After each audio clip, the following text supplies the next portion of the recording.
Good morning, Mr. Vaughan and fellow classmates. The topic of my speech today is what was the response of a prominent indigenous individual to British colonization? Since our school is in the Logan district, I've chosen the Ugambi elder Bilin Bilin. The British colonization of Australia is always a sensitive topic of historical importance. The primary sources are mainly from the European perspective. Bilin Bilin, a Ugambi leader, adopted a diplomatic, non-confrontational method to deal with the British settlers as opposed to violence. This research touches on the early British colonies in Logan, Bilin Bilin's relationship with them, and the significance of his work. Was it the right approach, or did he betray his community? The British colonists first came to Queensland to set up the Moreton Bay penal settlement in 1824. In 1826, Commander Captain Patrick Logan began exploring the rivers in Logan, and Moreton Bay was declared a free settlement in 1842. The allocation of land leases from 1849 and the declaration of Logan and 8 Miles Place Agricultural Reserve in 1862 encouraged more European immigrants. Initially, there were evidence that both communities lived side by side with some form of compromise. W. E. Helen's paper to the Royal Historical Society of Queensland, 27 March 1934, he recorded in 1863.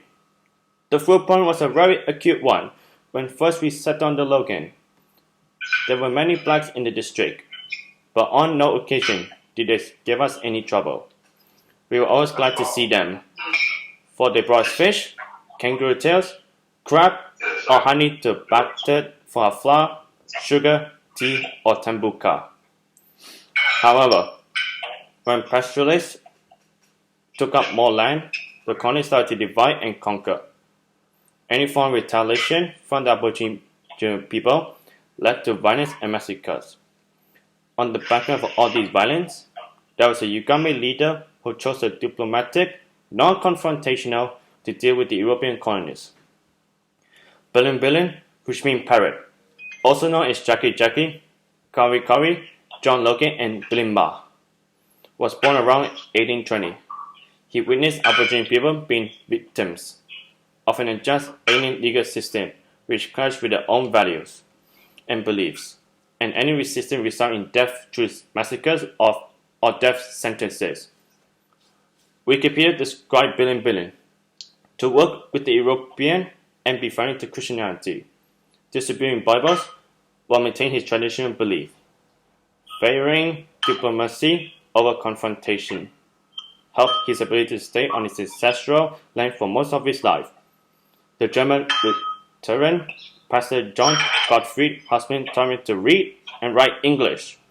He distributed Bibles, encouraged Aboriginal people to attend church, but he continued to officiate ceremonies, presided at burial, and kept such sacred locations secret. He negotiated equal wages and safety by working for the European settlers, and even gave up his own land.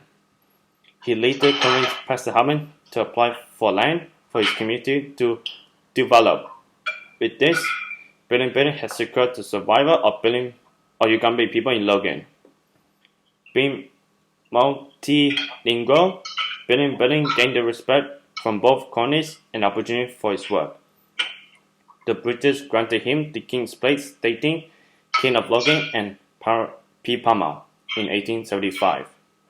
Bilin Bilin resisted effort to displace him until late 1890s, before moving to Deeping Creek Industrial Mission, where he passed away in 1901. Isola, based in the books, and Uneasy Coexistence, an Aboriginal perspective of contact history. In southwest Queensland, Charles wrote, evidence suggests that many of Bilin Bilin's descendants remained in their own country and had the tenacity to adapt to a changing environment. Continuing the better start by Bilin Bilin. Demand respect for the cultural heritage. Bilin Bilin's descendants are grateful for his heroic diplomatic method of protecting the lives of the community, culture, and identity. For if he had chosen to resist the colonists by force, the entire clan could be wiped out. While there were initial signs of cohabitation, it was a clash of two economic systems. The Aborigine people would defend their economic resources, namely waterhole, land, and land. Billing, diplomatic, non-confrontational approach has successfully kept his community, culture, and identity alive, although in a hostile and compromised situation. However, did he betray the honor, pride, or shame of the perished indigenous warrior? Thank you.